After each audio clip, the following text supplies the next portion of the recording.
Hello hello hello, welcome to this channel. And इस channel में हम आईपीओ रिव्यूज़ की बात करते हैं, जो भी अपकमिंग आईपीओ आने वाले हैं उस पर डिटेल एनालिसिस करते हैं। एंड अब बहुत टाइम से ना कुछ नया आईपीओ नहीं आया है, मगर एक न्यूज़ आई है, एक news about the biggest IPO in the Indian IPO history. I am not talking about LIC guys. I know LIC का नाम सुन के आप सबके मन में भी उतना ही गुस्सा आ जाता है जितना मेरे मन में आता है। हसदे चेहरिਆਂ ਦਾ मतलब ये नहीं ਹੁੰਦਾ कि ਉਹਨਾਂ ਨੂੰ कोई तकलीफ नहीं होती।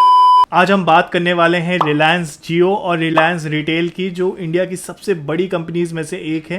And the IPO size is going to be 50,000 to 75,000 crore each. अब मिस्टर मुकेश अंबानी इसका अनाउंसमेंट करने वाले हैं एनुअल जनरल मीट में, जो इस साल होने वाला है।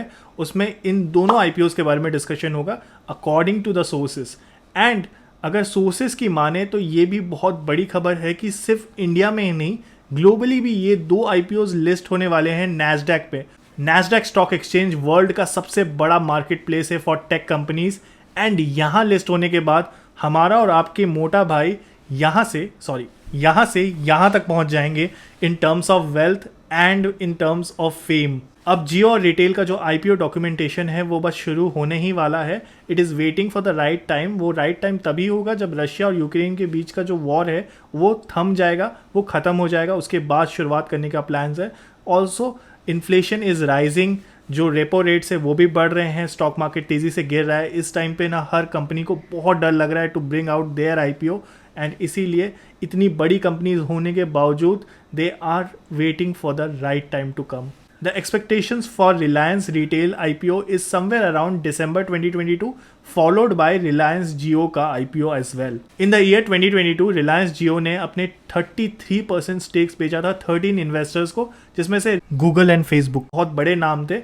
अब वो सब भी अपने थोड़े थोड़े शेयर्स बेच रहे हैं so that they can gain a lot from this upcoming IPO. Reliance retail की बात करें तो it is valued at 8 lakh crore, considering the top line of 1.7 lakh crore in the year FY 2023।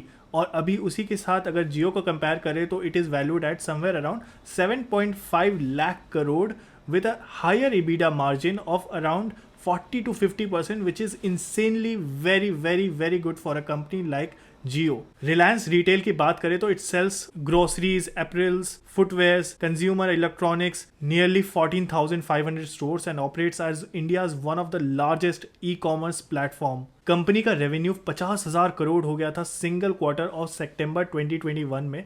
और अगर हम सितंबर 2020 की बात करें तो private equity major Silver Lake purchased 1.75% of this company, valuing it at around 4.3 lakh crore, जो कि अराउंड $57 बिलियन होते हैं। और इसके बाद तो रिलायंस रिटेल हमेशा से टॉप पे ही रहा है। रिलायंस जियो की बात करें तो it has close to 420 million subscriber, which makes it the biggest telecommunication brand in the world.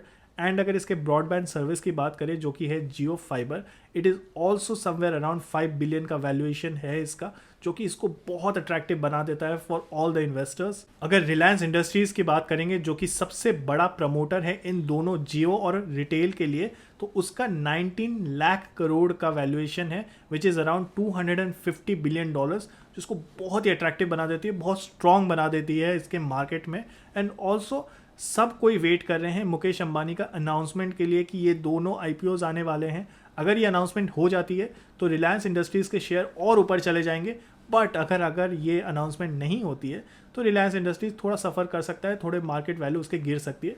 But that is how the market operates, it operates on the sentiments. अब बहुत लोग ना रिलायंस जियो में इन्वेस्ट करना चाहते थे एंड बहुत लोग इन्वेस्ट करना चाहते थे रिटेल में भी, but just because Reliance industry जो उसकी पेरेंट कंपनी है उसी के अंडर ये दोनों आते थे, तो वो थोड़ा रिलक्टेंट हो जाते थे।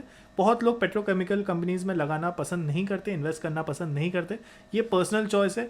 बट बिकॉज ऑफ दैट इनको भी सफ़र होना पड़ता था रिलायंस इंडस्ट्रीज़ को। बट अब बहुत दो अट्रैक्टिव आईपीओज के बाद हर एक इन्वेस्टर्स को अपील करेगा रिलायंस इंडस्ट्रीज़ एंड बहुत ज़्यादा ग्रोथ दिखाएगा रिलायंस इंडस्ट्रीज़। तो ये तो मेरा वर्डिक्ट था, ये छोटा सा रिव्यू हमने किया the upcoming 2 biggest IPOs in Indian IPO history.